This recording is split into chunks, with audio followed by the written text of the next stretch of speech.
प्रत्येकलाई म प्रभु येशू ख्रीष्टको नाममा न्यानो हार्दिक स्वागत गर्न चाहन्छु। अनि आज हाम्रो बीचमा हाम्रो दाजु सीपी शर्मा भन्छ उहाँलाई हामीले माझमा पाउँदाखेरि हामी धेरै खुसी छौँ।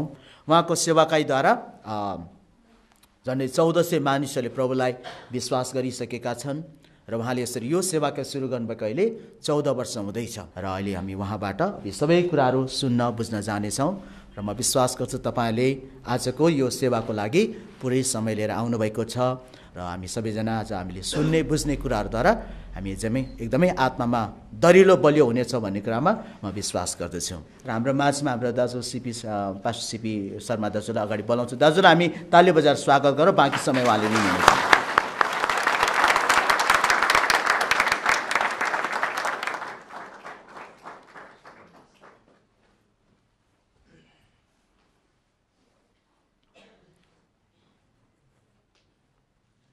सर्वप्रथम दयालु पिता परमेश्वरलाई म धेरै धन्यवाद चढाउँदछु, कारण उहाँले हामीलाई आजको यो बहुमूल्य समय जुटाइदिनु भयो। यदि उहाँले इच्छा गर्नुहुन्न थियो भने हामीले यो बहुमूल्य समय पाउने थिनौँ र यसरी यहाँ जमघट भएर प्रभुको महिमा गर्न सक्ने थिनौँ।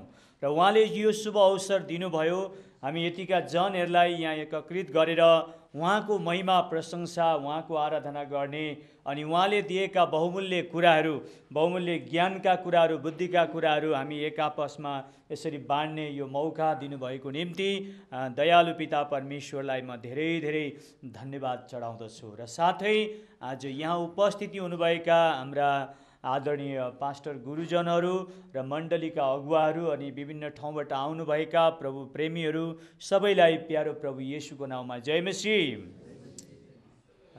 प्रभुलाई स्तुति होस्। र आज हजुरहरूको बिचमा विशेष गरेर तीनतिर लोक 14 भुवनको वर्णन केही बताउन म गइरहेको छु र यस तीनतिर लोक 14 भुवनको वर्णनले हामीहरूलाई प्रभुप्रति धेरै ठुलो एउटा ढाडस, धेरै ठुलो एउटा विश्वासको टेवा पुग्छ भन्ने मैले आशा गरेको छु। र यो तीनतिर लोक 14 भुवन देखाउनुको उद्देश्य चाहिँ के हो भने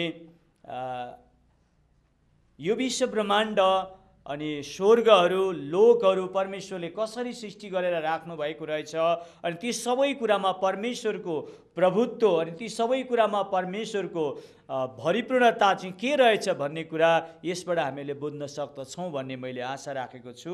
र त्यो सबै कुरामा जानुभन्दा अघि हामी पवित्र धर्मशास्त्र बाइबलबाट केही कुराहरू हामी हेर्नेछौँ। बाइबलमा जेर्मिया 33 अध्यायको 3 पदमा लेखिएको छ, म पढ्दछु। मलाई पुकार र म तँलाई जवाब दिनेछु र तैँले नजानेका गहिरा र गुप्त कुराहरू म तँलाई बताउने छु। र साथै म व्यवस्थाको पुस्तक 10 अध्यायको 13 पदबाट म पढ्दछु। हजुरहरू सबैले ध्यान दिएर सुनिदिनुहोस्। व्यवस्था 10 अध्यायको 13 पददेखि 17 पदसम्म म पढ्दछु।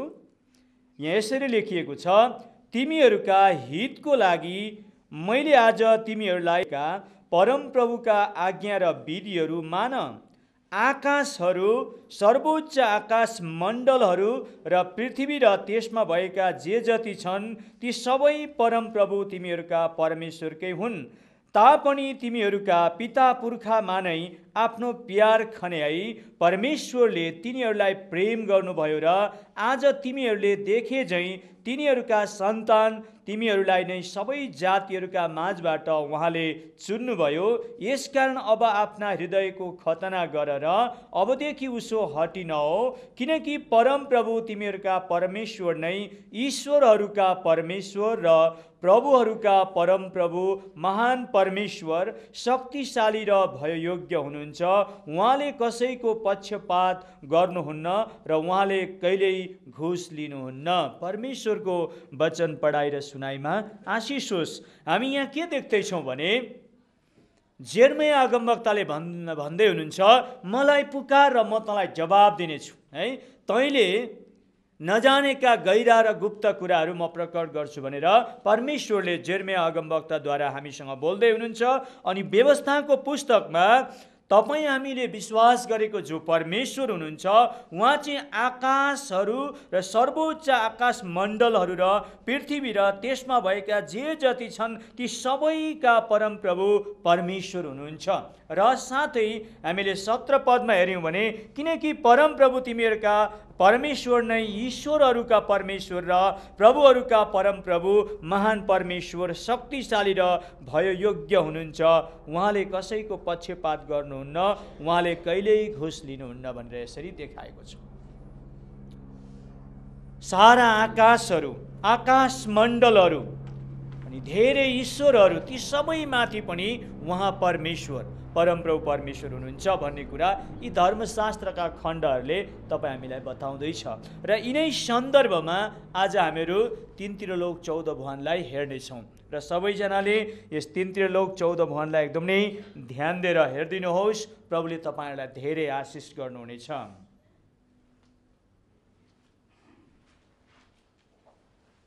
अब हामी आरम्भ गर्नेछौँ र सर्वप्रथम हामी पृथ्वीलाई हेर्नेछौँ।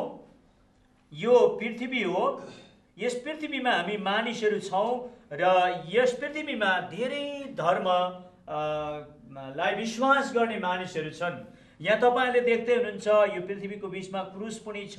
यहाँ क्रिस्चियनहरू छन्, यहाँ हिन्दूहरू छन्, यहाँ मुस्लिमहरू छन्, यहाँ बुद्धिस्टहरू छन् र यहाँ विभिन्न व्यापार गर्ने मानिसहरू छन्, विभिन्न कर्म गर्ने हरेक क्षेत्रका मानिसहरू यो पृथ्वीमा छन् र यही पृथ्वीमा तपाईँ र हामी पनि छौँ। यो पृथ्वी चाहिँ धर्मशास्त्रको आधारमा यस्तो एउटा ठाउँ हो यहाँ चाहिँ मानिसले एकदमै पाप कर्म मात्रै गरेर नरकमा पनि जान सक्दछ र यो ठाउँमा मान्छेले धेरै धर्म कर्म साँचो र अनि सत्यताको काम गरेर त्यो मान्छेले अनन्त जीवन पनि प्राप्त गर्न सक्दछ। र यो पृथ्वी चाहिँ यस्तो एउटा ठाउँ हो मान्छेले कुन चाहिँ असल छ र कुन चाहिँ खराब छ छुट्याएर खराबलाई छोडेर असलतिर प्रवेश गर्ने खुड्किलो पाउने ठाउँ चाहिँ यो पृथ्वी हो र यो पृथ्वीमा हामी सबैजना बसेका छौँ। र यस पृथ्वीबाट अब हामी 3 त्रिलोक 14 भुवनको वर्णनमा अघि बढ्नेछौँ र यो पृथ्वीदेखि अलि माथि गएपछि यहाँ हामीहरूले यमलोक देख्दैछौँ र यो यमलोकको अधिपति चाहिँ यमराज हो।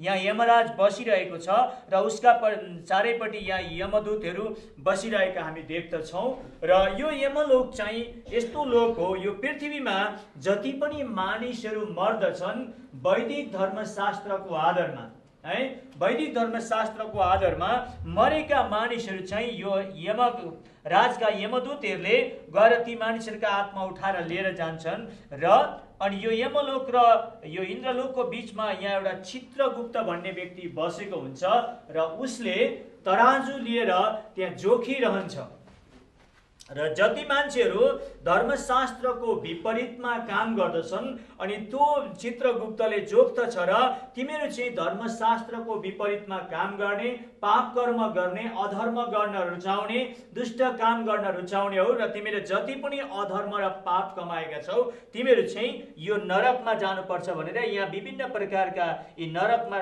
ताड्ना दिने ठाउँहरू छ र त्यो नरकमा तिनीहरू दुःख कष्ट पीडा र ताडनाहरू भोग्नको निम्ति त्यहाँ जानु पर्दछ। र वैदिक धर्मशास्त्रको गरुड पुराणको हामीहरू 2 अध्यायबाट हामी पढ्दै गयौँ भने भेट्छौँ कि जब यो नरकमा मानिसहरूको आत्मा जान्छ पाप कर्म गरेको कारण अनि यो नरकमा उनीहरूले पाप भोगिसकेपछि अनि फेरि उनीहरू यो पृथ्वीमा जन्म लिन आउन पाउँछन्। तर कसरी अरे भन्ने चाहिँ एउटी स्त्रीको जब उनीहरूको मानसिक बिमार हुँदाखेरि 3 दिनको दिन कुनै पुरुषसँग संसर्ग भयो भने चाहिँ ती नरकबाट फर्केका आत्माहरू चाहिँ त्यो स्त्रीको गर्भमा प्रवेश गर्छन् अनि जब तिनीहरू 9 मास पूर्ण भएर जन्मिन्छन् र तिनीहरू चाहिँ दुष्ट मानिसहरू भएर अहंकारी मानिसहरू, घमण्डी मानिसहरू, हिंसा गर्ने, निन्दा गर्ने, देशमा अशान्ति फैलाउने, आतंक गर्ने मानिसहरू हुन्छन्। तिनीहरूले धर्म कर्म गर्दैन किनभने तिनीहरूले पृथ्वीमा पाप कर्म गरेर नि नरकमा गए अनि नरकको ताडना भोगेर फेरि तिनीहरू चाहिँ त्यस प्रकारले पृथ्वीमा आउँदछन् र तिनीहरूले चाहिँ दुष्ट कर्म गर्ने नाम कलाइएर पृथ्वीमा बस्ने छन् र तिनीहरूको चाहिँ अनि पनि जन्मनु अनि पनि मर्नु अनि पनि गएर गर्भतिर पर्नु भन्ने कर्ममा तिनीहरू सधैँभरि नै लागिराख्नु पर्दछ। र त्यो यमलोक कटेर हामी गएपछि यहाँ इन्द्रलोक भनेर छ, यो इन्द्रलोकमा हामी पुग्नेछौँ। र यो इन्द्रलोक चाहिँ कस्तो खालको लोक हो भने यो इन्द्रलोकको अधिपति चाहिँ इन्द्र आफै नै हो। र यहाँ चाहिँ इन्द्रलोकमा अप्सराहरू अनि संसारमा धर्म कमाएर दान पुण्य तीर्थ व्रत कमाएर उनीहरू चाहिँ इन्द्रलोकमा गएका हुन्छन्। त्यो चित्रगुप्तले यहाँ जोग्छ र लौ तिमीहरू चाहिँ दान गर्ने व्यक्ति रहेछौ, पुण्य गर्ने व्यक्ति रहेछौ, तीर्थ गर्ने व्यक्ति रहेछौ, व्रत गर्ने, परोपकार गर्ने अनि समाज सेवा गर्ने राम्रा व्यक्ति रहेछौ। अब तिमीहरूको पुण्यको फल भोग्न चाहिँ तिमीहरू इन्द्रलोकमा जाओ भनेर अनि त्यो इन्द्रलोकमा ती धर्मी मान्छेहरू जान्छन् जो पृथ्वीमा तिनीहरूले धर्म कमाएका थिए ती त्यहाँ जान्छन्। र यहाँ गएर तिनीहरूले आफ्नो धर्मको फल कतिसम्म भोग्नु पर्दछ, उनीहरूको त्यो धर्म कमाएको एउटा हिसाब हुन्छ। तैँले जति धर्म कमाइरहेछस् यो धर्मले त त्यहाँ 3 वर्ष बस्न सक्छस्, 10 वर्ष बस्न सक्छस्, 50 वर्ष 100 वर्ष बस्न सक्छस्, त्यसलाई अवधि दिएको हुन्छ र त्यो धर्मको फल अनुसार तिनीहरू त्यो अवधि भरि त्यहाँ बस्छन्। अनि फेरि तिनीहरू त्यो जब उनीहरूको धर्मको फल सकिन्छ अनि फेरि तिनीहरू चाहिँ पृथ्वीमा आउनु पर्दछ।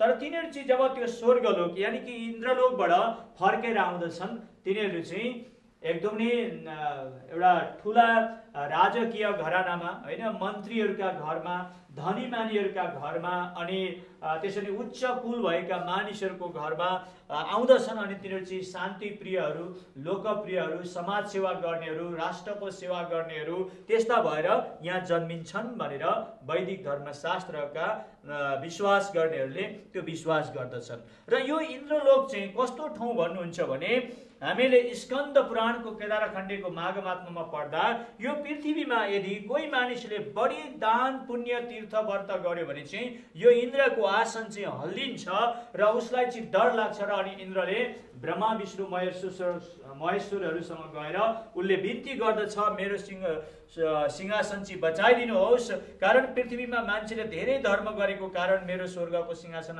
हल्लिरहेको छ भनेर उसले जब ती ब्रह्मा विष्णु महेश्वरलाई आपत्ति गर्दछ अनि त्यतिखेर ती ब्रह्मा विष्णु महेश्वरले ती पृथ्वीमा धर्म गर्ने व्यक्तिहरूलाई चाहिँ आएर रोक्दछन् र यो स्वर्गको इन्द्रको सिंहासनलाई चाहिँ रक्षा गर्दछन्। र यसलाई हामीहरूले धर्मशास्त्र पढेर बुझे अनुसार चाहिँ हामीले के बुझेका छौँ भने यो चाहिँ एउटा एकदमै नामी होटेल जस्तो हो होइन। त्यहाँ हामीले प्रशस्त रुपियाँ पैसा लिएर गएर होटेलमा गएर बस्छौँ अनि हामीसँग जति दिनसम्म रुपियाँ पैसा पकेटमा रहन्छ हामी त्यो होटेलमा गएर ऐस गर्न सक्छौँ। जब हाम्रो रुपियाँ पैसा सकिन्छ तब हामी के गर्नुपर्दछ, फेरि रुपियाँ पैसा कमाउनका लागि गाउँठाउँमा जानुपर्छ। त्यसरी नै पुण्य छौन्जेली यो इन्द्रलोकमा हामी बस्न सक्दछौँ, तर पुण्य सकेपछि फेरि हामी पुण्य कमाउनको निम्ति यो पृथ्वीमा नै आउनु पर्दछ भन्ने कुराहरू हामी बुझ्दछौँ। र यो इन्द्रलोकदेखि अलि माथि गएपछि हामीले यहाँ ब्रह्मलोक पाउँदछौँ र यहाँ यो ब्रह्मलोकको अधिपति चाहिँ चतुर्मुखी ब्रह्मा र यस ब्रह्मलोकमा विशेष गरेर ब्राह्मणहरूले स्थान पाउँदछन्। ब्राह्मणहरूको निम्ति यो ब्रह्मलोक चाहिँ तयार छ। यो जसले पृथ्वीमा वेद पठन पाठन गर्दछन्, जसले वेदले भनेको कुराहरू मान्दछन्, जसले वर्तमान गरेर जनाइ लगाएर ब्राह्मण कहलान्छन्, तिनीहरूको गन्तव्य स्थान चाहिँ यो ब्रह्मलोक हो। र यहाँ चाहिँ जति पनि ब्राह्मणहरू छन् तिनीहरू गएर ब्रह्मलोकमा बस्दछन्। तर यो ब्रह्मलोक वैदिक धर्मशास्त्र अनुसार अनन्तको लोक होइन। वैदिक धर्मशास्त्रले 4 किसिमका प्रलय छन् भन्छ। एउटा चाहिँ क्षीण प्रलय, एउटा चाहिँ दिन प्रलय अनि एउटा चाहिँ नैमित्त प्रलय अनि एउटा चाहिँ महाप्रलय। त जब महाप्रलय आउँछ अनि यो ब्रह्मलोक पनि नाश हुन्छ भनेर भन्छन्। र यो ब्रह्मलोकको वर्णन यस प्रकारको छ। र यो ब्रह्मलोकदेखि अलि माथि गएपछि हामी शिवलोकमा आउँछौँ र यो शिवलोकको अधिपति चाहिँ शिव आफै हो। र यहाँ शिव बसिरहेको तपाईँहरू देख्दै हुनुहुन्छ। यहाँ चाहिँ यो पर्वतहरू छ, कैलाश पर्वत पनि भन्छन्, शिवलोक पनि भनेर यसलाई भन्दछन्।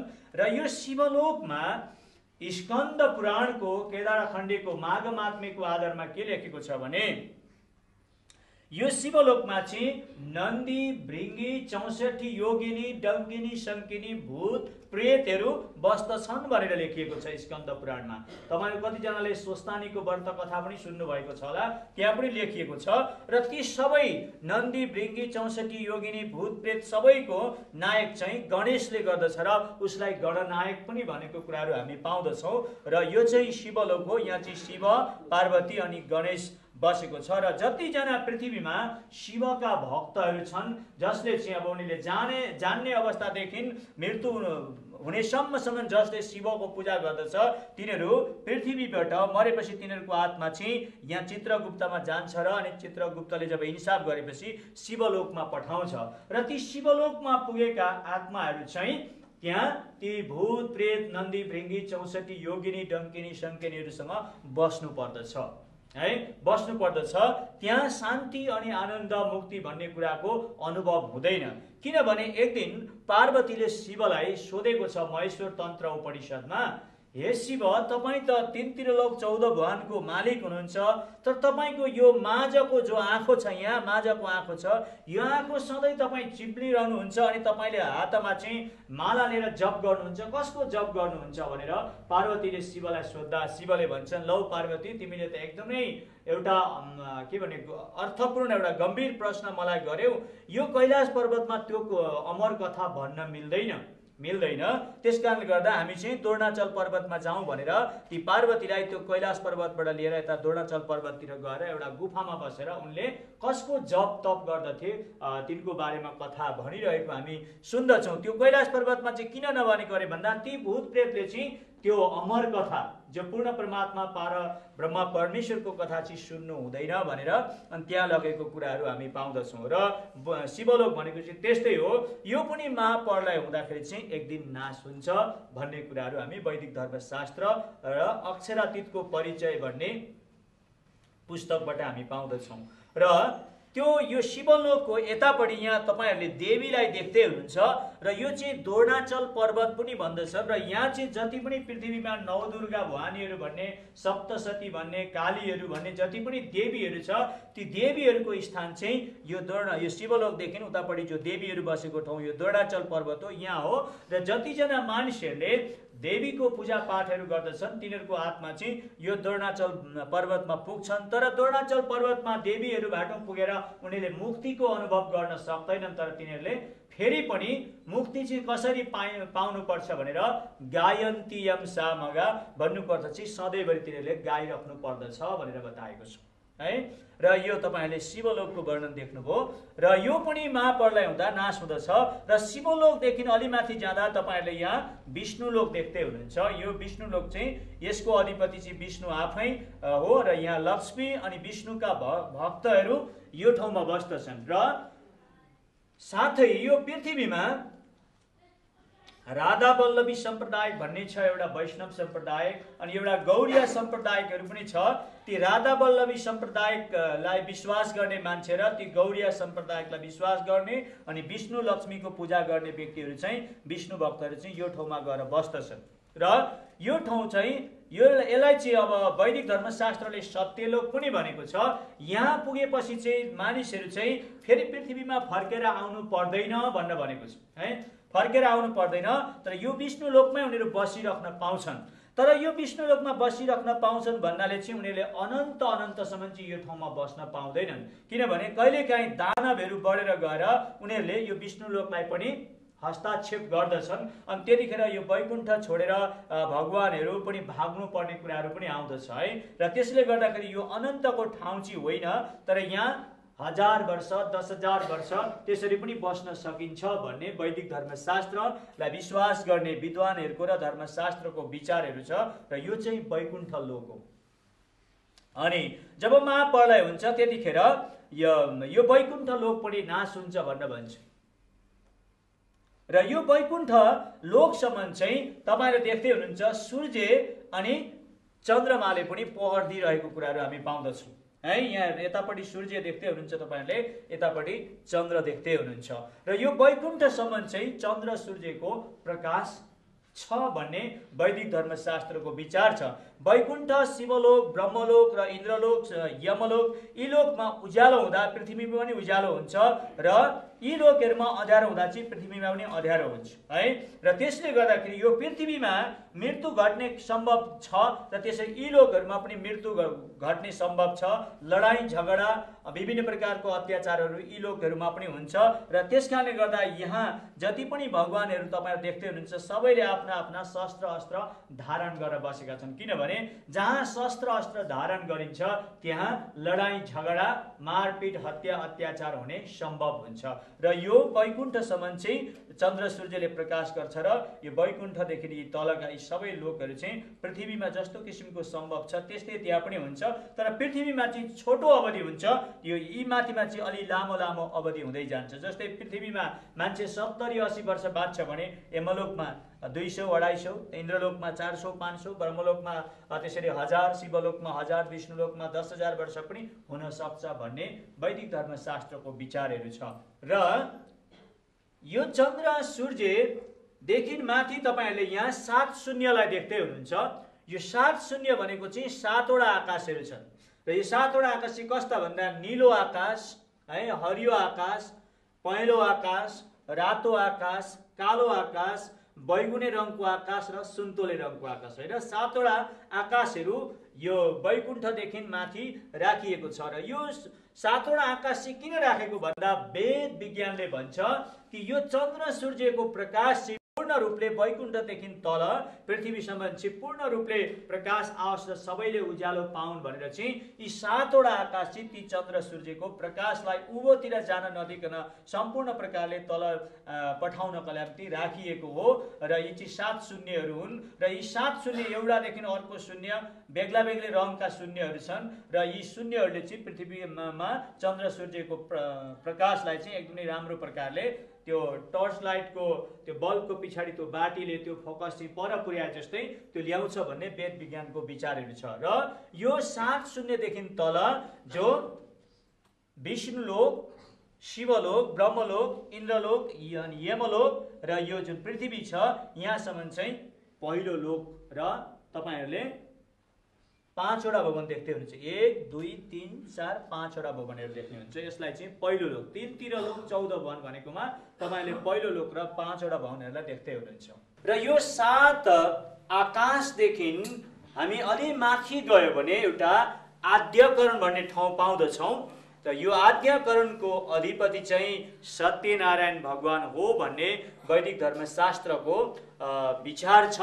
र यो आद्यकरण भन्ने ठाउँमा चाहिँ तपाईँले यहाँ चारैपट्टि एउटा अँध्यारो देख्नुहुन्छ र अँध्यारो छ कारण यहाँ चन्द्र सूर्यको प्रकाश पनि छैन अनि माथि कहीँबाट पनि यो ठाउँमा प्रकाश आउँदैन र यो चाहिँ सत्यनारायण बस्ने ठाउँ हो र यो ठाउँमा चाहिँ अन्धकार छ। र आज यो संसारमा जति पनि मानिसहरूले सत्यनारायणको व्रत गर्दाखेरि उनीहरूले दिउँसो गर्दैनन्, यो चाहिँ तारा उदाएपछि गर्नुपर्दछ भनेर राति सत्यनारायणको पूजा गर्दछन्। रातभरि सत्यनारायणको पूजा कथाहरू भएर रात बिताउँदछन् किनभने त्यहाँ चाहिँ उज्यालो छैन, त्यहाँ चाहिँ अन्धकार रातै रात मात्रै छ।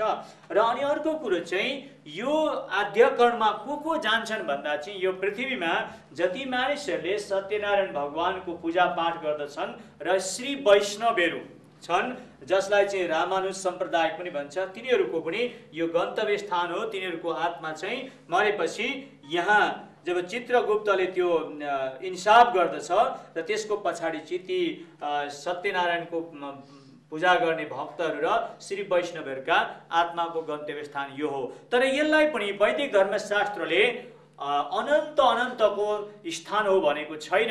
यहाँ गएपछि अन्धकार मात्रै छ। अन्धकारमा गएर आत्माहरूले त्यहाँ कुनै किसिमको ज्योति प्रकाश शान्ति आनन्द नभएको कारण तिनीहरू अन्धकारमा नै ती बसिराख्नु पर्दछ। तर जब महाप्रलय आउँछ त्यो पनि नष्ट भएर जान्छ भनेर बताएको छ। र यो चाहिँ आद्यकरण सत्यनारायण भगवानको ठाउँ हो। र त्यसको माथि तपाईँहरूले यहाँ अष्टावरण देख्दै हुनुहुन्छ। अष्टावरण भनेको चाहिँ यहाँ 8वटा आवरणहरू छन् र यी आवरणहरूको नाम म तपाईँलाई अलिकति बताइदिन मन पर्यो। पहिलो आवरणलाई चाहिँ वैदिक धर्मशास्त्र अनुसार चाहिँ के भनेको छ भने बुद्धि रूप राजस अहङ्कार आवरण भनेको छ है। र त्यसको पछि हामी गयौँ भने फेरि अर्को हामी आवरणको नाम भेट्दछौँ। त्यो आवरण चाहिँ पृथ्वीका आवरण गर्न भनेको छ। पृथ्वीको आवरणदेखि अर्को आवरणलाई जब हामी हेर्दछौँ जलका आवरण भनेको छ। जलको आवरणदेखि जब अलि माथि जान्छौँ अग्निको आवरण भनेको छ। र अग्निको आवरणदेखि जब अलि माथि जान्छौँ पवनको आवरण भनेको छ। त्यसदेखि माथि जब हामी जान्छौँ आकाशका आवरण भनेको छ। अनि त्यसको माथि जाँदा हामी मनको आवरण, अनि त्यसको माथि गयो भने चाहिँ चित्तरूप सात्विक अहङ्कारका आवरणहरू भनेर भनेको छ। यी अष्ट आवरण छ र यो चाहिँ अक्षरातीतको परिचय र वैदिक धर्मशास्त्रको आधारमा यो आवरणले चाहिँ यसरी यहाँदेखि यता र अनि उता पनि त्यस्तै प्रकारले गर्दा यो 7 शून्यदेखि तल सबैलाई आवरण गरेको छ। यी आवरणहरूले चाहिँ यो विश्व ब्रह्माण्ड यहाँ तलको यो ब्रह्माण्डलाई घेरेर राखेको छ। अनि त्यसको आवरणले गर्दाखेरि नि यी सबै जीवित रहिरहेका छन्। तर जब महाप्रलय आउँछ यो अष्ट आवरण पनि नष्ट भएर जान्छ भनेर बताएको छ। र अनि यो अष्ट आवरणमा चाहिँ यस्तो किसिमको छ, यो पहिलो दोस्रो तेस्रो यसरी हुँदै जाँदाखेरि चाहिँ यहाँ चाहिँ विभिन्न धर्मशास्त्रका पठन पाठन भइरहेको आवाजहरू पनि त्यहाँ गुन्जिरहेको छ। त्यहाँ पृथ्वीमा जति पनि यो आवाजहरू छ, जे पनि आवाजहरू पृथ्वीमा गुन्जिन्छ त्यो सबै गएर चाहिँ यो अष्टावरणमा पुगेपछि यी बस्दछन्। र त्यहाँ चाहिँ अब भनौँ भजन गाएको पनि सुनिन्छ, संसारिक गीत गाएको पनि सुनिन्छ, त्यहाँ गाडी चलेको हरेक कुराको आवाजहरू पनि सुनिन्छ। र यहाँ भजन कीर्तन भएका, यहाँ अब सबै पृथ्वीमा भएका हरेक धर्मका मानिसहरूले गाएका भजन गीत वेद पाठ धर्मशास्त्र पाठ सबैको गुन्जायमान यहाँ भइरहन्छ।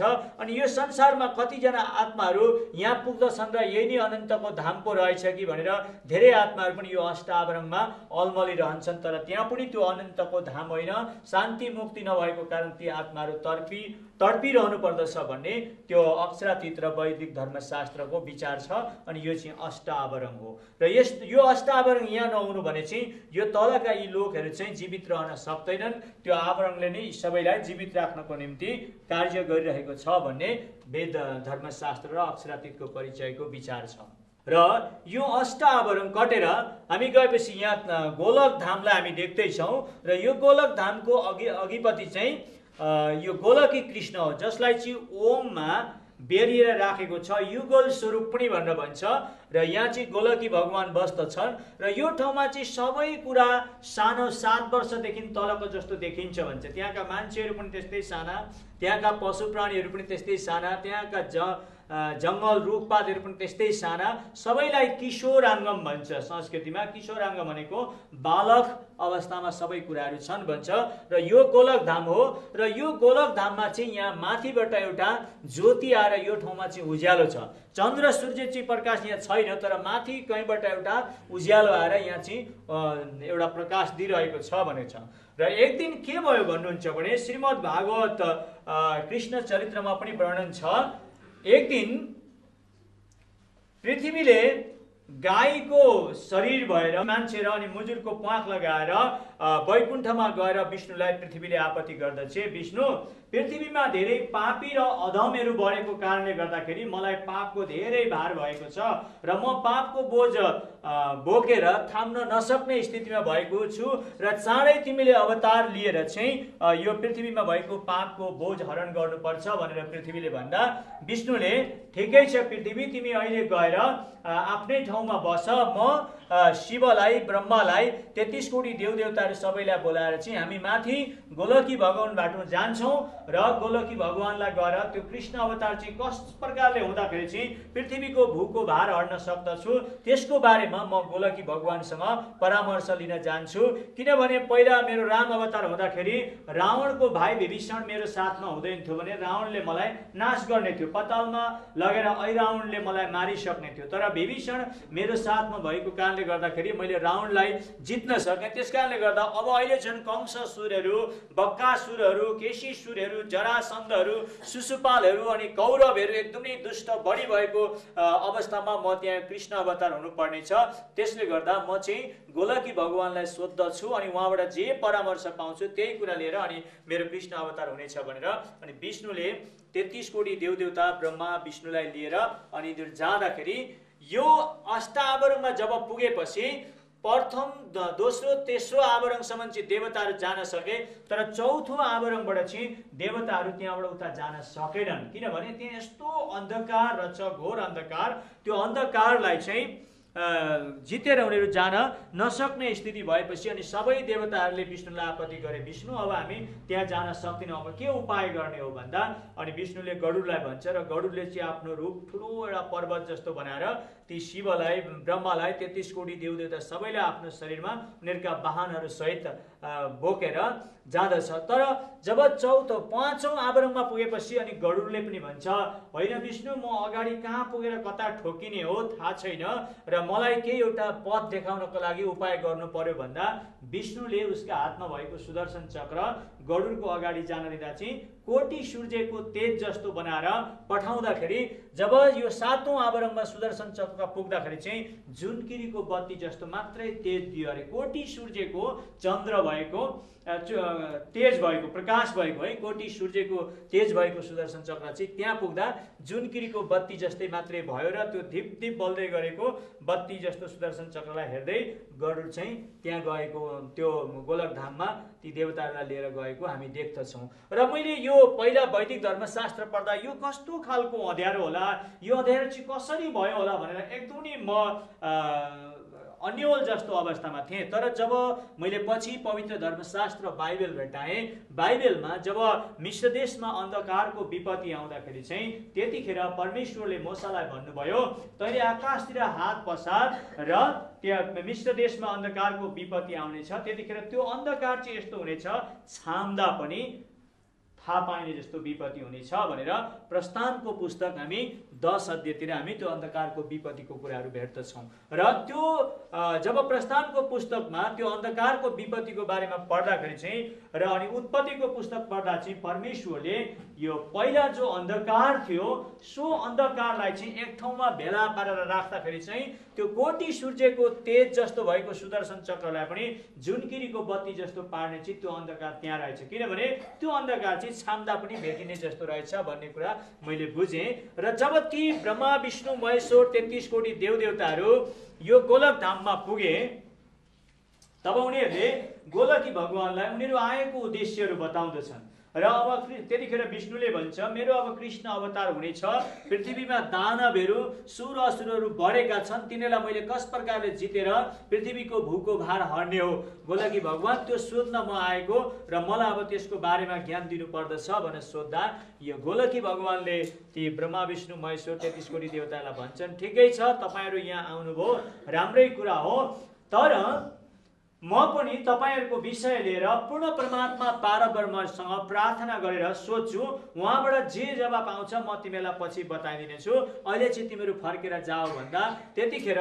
विष्णु शिव र चतुर्मुखी ब्रह्माले ईश्वरको लीला के हो केही जानिदो रहन्छ। हामीले त गोलकी भगवानलाई पूर्ण परमात्मा पारब्रह्म भनेर मानेका थियौँ, तर उहाँ पनि पो त्यो पूर्ण परमात्मा पारब्रह्म हुनुहुँदो रहेनछ, अझै कहाँ पो हुनुहुँदो रहेछ भनेर उनीहरू त्यहाँबाट निराश भएर फर्केर आएको कुराहरू हामी त्यसरी श्रीमद् भागवत कृष्ण चरित्र भन्ने पुराणमा पाउँदछौँ। र यो चाहिँ गोलक धाम हो, यहाँ चाहिँ माथिबाट एउटा प्रकाश आएको छ अनि त्यतिखेर यो गोलकी भगवानले विष्णुलाई भन्छ विष्णु म चाहिँ एउटा प्रतिबिम्ब मात्रै हुँ, माथिबाट कसैले मलाई प्रतिबिम्ब गरिरहेको छ, तर जुन दिन त्यो माथि मलाई प्रतिबिम्ब गरेको स्विच चाहिँ अफ हुन्छ त्यतिखेर यो गोलक धाम र हामी सबै नै यहाँबाट हराउँदछौँ है, अल्पिनु पर्दछ भनेपछि अनि तिनीहरू फर्केर आए र यो गोलक धामदेखि अलि माथि गएपछि हामीले यहाँ सुमङ्गला शक्ति भन्ने एउटा शक्तिलाई यहाँ बसिरहेको हामी देख्दछौँ।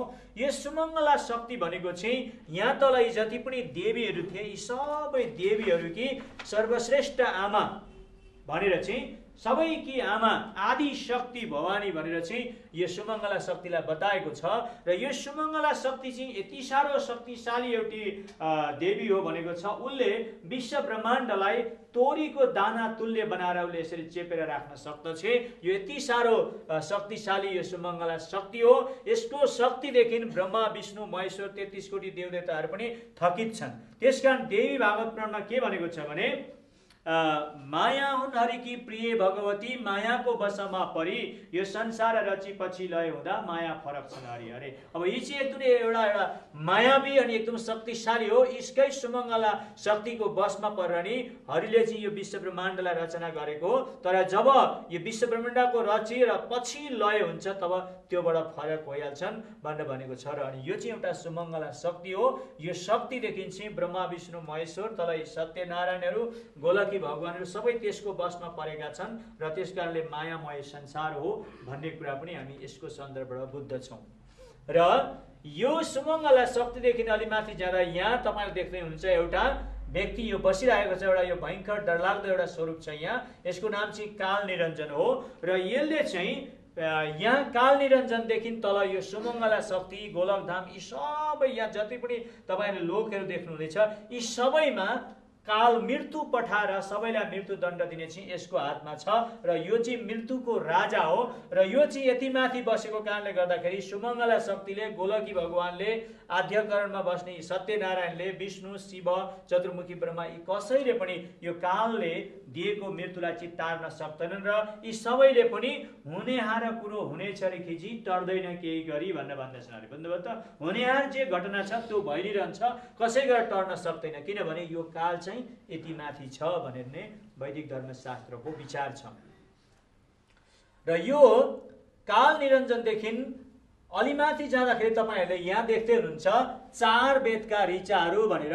र यहाँ एउटा व्यक्तिले यहाँ हातमा 4वटा वेदहरू बोकेको छ, 1 2 3 अनि यहाँ 4 वेदका ऋचाहरू भनेको छ। र यहाँ तल पृथ्वीमा चाहिँ वेद चाहिँ अक्षरमा छ, कागजमा लेखिएको छ।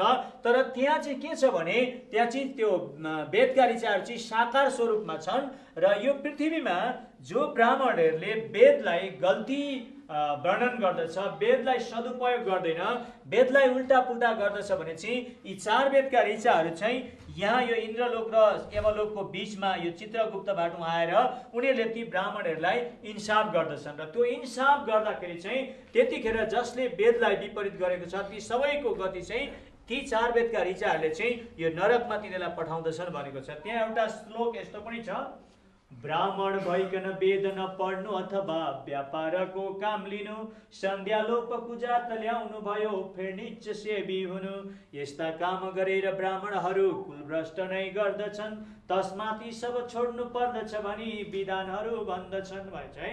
र ब्राह्मण भएर वेद नपढ्ने र वेदलाई उल्टा पुल्टा गर्ने, वेदको अधिकारलाई गुमाउने यी सबै कुराहरूले कुलभ्रष्टहरू गर्नेहरूलाई चाहिँ यी वेदका 4 ऋचाहरूले चाहिँ पछि यहाँ आएर चाहिँ उनीहरूको इन्साफ गर्दछन् र त्यो इन्साफको प्रतिफलमा तिनीहरू नरकमा जानुपर्छ। तर जसले वेदलाई सही प्रकारले सठिक प्रकारले चलाउँछन् तिनीहरू चाहिँ यी 4 वेदका ऋचाहरूबाट गएर बस्दछन् र त्यहाँ गएर उनीहरू जबसम्म महाप्रलय हुँदैन तबसम्म चाहिँ यहाँ बस्न सक्दछन् भनेर भनेको छ।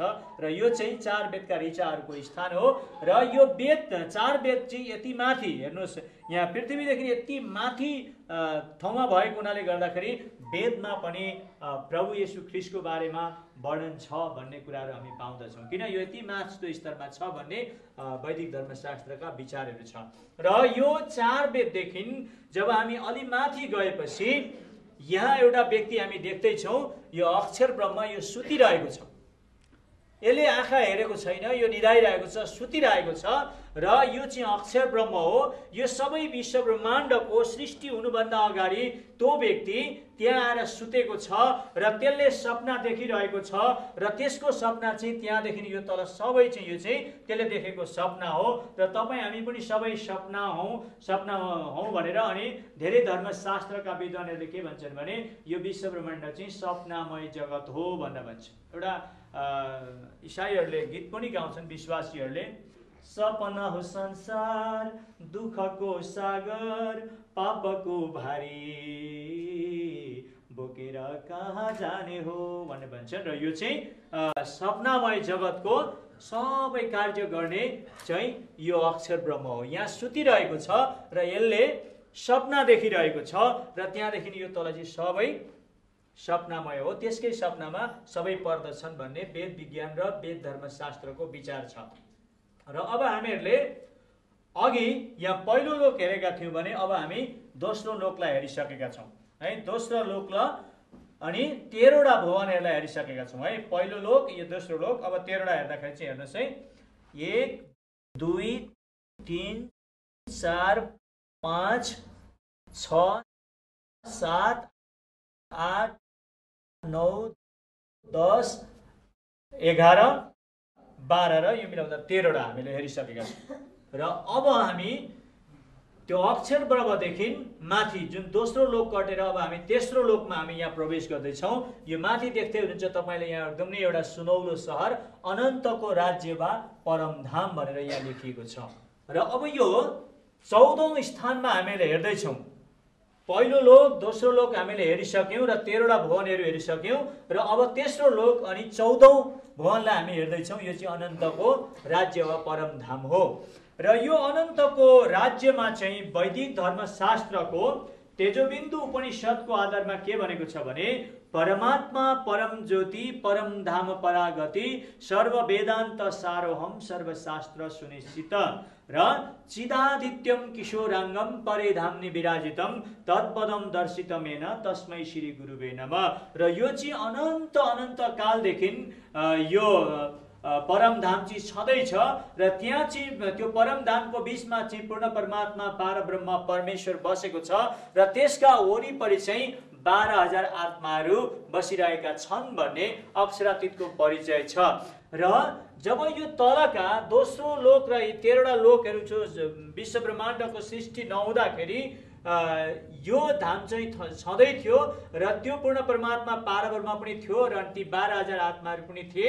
तर यो तलको कुनै पनि अरू धामहरू, अरू लोकहरू, भुवनहरू केही पनि थिएन। यो सबै सृष्टि नै भएको थिएन। अनि त्यहाँ चाहिँ अनन्तसम्म त्यो रहिरहने त्यो धाम चाहिँ त्यहाँ थियो र त्यहाँ भएका ती 12,000 आत्माले चाहिँ के गर्थे अरे भने त्यो पूर्ण परमात्मा परब्रह्मको कथा सुनिरहन्थे र त्यो पूर्ण परमात्मा परब्रह्मले चाहिँ रात दिन तिनीहरूलाई कथा सुनाउँदथ्यो अनि त्यो कथालाई श्रवण गरेर नि उनीहरू चाहिँ जीवित भइरहन्थे।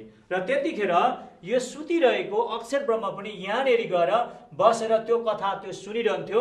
यो पनि ती ठाउँमा बसिरहेको थियो र ती 12,000 आत्मालाई त्यो परब्रह्मले कथा सुनाउँदा एक दिन यस्तो कथा सुनायो अरे कि एउटा यस्तो ब्रह्माण्ड पनि हुन्छ, त्यहाँ मानिसहरू जाति जातिका मानिसहरू हुन्छन्, धेरै भाषाहरू बोल्ने मानिस हुन्छन्, त्यहाँ जन्मिनु पर्छ, त्यहाँ मर्नु पर्छ, त्यहाँ लडाइँ हुन्छ, त्यहाँ झगडा हुन्छ, त्यहाँ अत्याचार हुन्छ, त्यहाँ हिंसा हुन्छ, त्यहाँ निन्दा हुन्छ, त्यहाँ दिन हुन्छ, त्यहाँ राति हुन्छ र त्यहाँ विभिन्न प्रकारको पाप अधर्म असत जड हुन्छ। त्यस्तो किसिमको पनि ब्रह्माण्ड छ भनेर त्यो परब्रह्मले कथा सुनाउँदा ती 12,000 आत्माले चाहिँ त्यो ब्रह्माण्डलाई हामी हेर्छौँ भनेर भने। उनीहरूलाई उल्टा लाग्यो, किनभने त्यहाँ चाहिँ शान्ति थियो, आनन्द थियो, सुख थियो, सधैँभरि त्यहाँ कुनै अधर्म केही थिएन, सधैँभरि कथा सुनेर ती 12,000 आत्मा बसिरहन्थे। र जब त्यो उल्टा कुरा सुनेपछि चाहिँ उनीहरूले एकदम नै हेर्ने तृष्णा गरे र त्यो तृष्णा गरेपछि त्यो पूर्ण परमात्मा परब्रह्मले ती 12,000 आत्मालाई भन्छ, ठिकै छ तिमीहरू हेर्छौ भने म त्यो ब्रह्माण्डलाई देखाउँदछु, तर त्यो ब्रह्माण्डमा म तिमीहरूलाई पठाउनु भन्दा अगाडि मैले एउटा कुरो तिमीहरूलाई चेतावनी दिनुपर्दछ। त्यो चाहिँ के हो भने तिमीहरूको हृदयमा म सुख भन्ने कुरालाई एउटा स्थापना गरेर राखिदिन्छु र जब तिमीहरू संसारमा त्यो मर्ते मण्डलमा गएर त्यतिखेर तिमीले त्यो दुःखमय असत जडले भरिएको संसारलाई हेर्दछौ, त्यो हेर्दा तिमीहरूले सधैँभरि नै सुख खोजिरहेको हुन्छ अनि सुख पाउनका लागि तिमीहरूले बडो परिश्रम गर्छौ, धन कमाउँछौ, मान कमाउँछौ, विद्या बुद्धि विभिन्न गर्छौ, तर पनि तिमीलाई त्यहाँ सुख हुँदैन र किन तिमीहरू सुख नभइकनै मर्नुपर्छ। अनि किन सुख हुँदैन भन्दा चाहिँ त्यो चाहिँ दुःखमय असत जडले भरिएको संसार हो र त्यसले गर्दाखेरि सुख पाउनको निम्ति तिमीहरू फेरि फर्केर यही अनन्तको परमधाममा आउनुपर्छ। ल त्यसकारणले गर्दा त्यो कुरो चाहिँ तिमीहरूले नबिर्सिनु। जब जब तिमीहरूको हृदयमा सुखको विचार आउँछ तब तिमीहरू चाहिँ यो धामलाई याद गर्नु, मलाई याद गर्नु है भनेर त्यो पूर्ण परमात्मा परब्रह्मले ती 12,000 आत्मालाई भनेपछि अनि यो अक्षर ब्रह्मलाई बोलाएर भन्छ अक्षर ब्रह्म अब तँ गएर यो स्थानमा गएर सुत र तैँले सुतेर जब जे सपना देख्छस् अनि त्यो सपनामा चाहिँ म यी 12,000 आत्मालाई पठाउँछु र तिनीहरूले त्यो असत जड र दुःखले भरिएको संसारलाई हेर्ने छन् भनेर अनि त्यो अक्षर ब्रह्मलाई भनेपछि अनि यो अक्षर ब्रह्म चाहिँ यहाँ आएर सुतेर अनि त्यसले सपना देखेपछि यी तलका अरू 12वटा लोकहरू भएको कुराहरू वैदिक धर्मशास्त्रले भन्दछ। अनि यो अनन्तको जो राज्य वा परमधाम छ यो चाहिँ आदिकालदेखि नै थियो र अहिले पनि छ अनि भविष्यमा पनि भइरहन्छ र यही धामलाई प्राप्त गर्नु नै सबै मानिसको विचार हो र सबै मानिसको लक्ष्य हो भनेर चाहिँ अक्षरातीतको परिचयले भन्दछ। र अब हामीहरूले के गर्यौँ भने अब यो अनन्तको राज्य तपाईँहरूले माथि त्यहाँ प्रभु येशूलाई पनि देख्दै हुनुहुन्छ, त्यहाँ तल धेरै हजारौँ मानिसहरूलाई देख्दै हुनुहुन्छ र यो अनन्तको राज्य हामीले हेरिसक्यौँ र अब हामीहरूले पृथ्वीदेखि लिएर गएर हामीहरूले त्यो अनन्तको राज्यसम्म हेऱ्यौँ र तीनतिर लोकलाई पनि हेऱ्यौँ र 14वटा भवनलाई पनि हेऱ्यौँ। अब हेर्नुहोस् पहिलो लोक, दोस्रो लोक, तेस्रो लोक माथि देख्दै हुनुहुन्छ तपाईँहरूले र अब तीनतिर लोक 14 भवन हेर्नुहोस् 1 2 3 4 5 6 7 8 9 10 11 12 13 14 तीनतिर लोक 14 भवनको वर्णनलाई तपाईँहरूले छोटकरीमा हेर्नुभयो र तीनतिर लोक 14 भवन भने अब हामीले एउटा प्रश्न हुन सक्दछ कि यो तीनतिर लोक 14 भवनको वर्णन चाहिँ कसले सर्वेक्षण गर्यो त, हैन कसले चाहिँ यो कुरो पत्ता लगायो त भनेर हामीलाई एउटा प्रश्न हुन सक्दछ। तपाईहरु कतिले सुन्नु भएको छ यो पृथ्वीमा एउटा कबीर पन्थ पनि छ, सुन्नु भएको छ कसैले?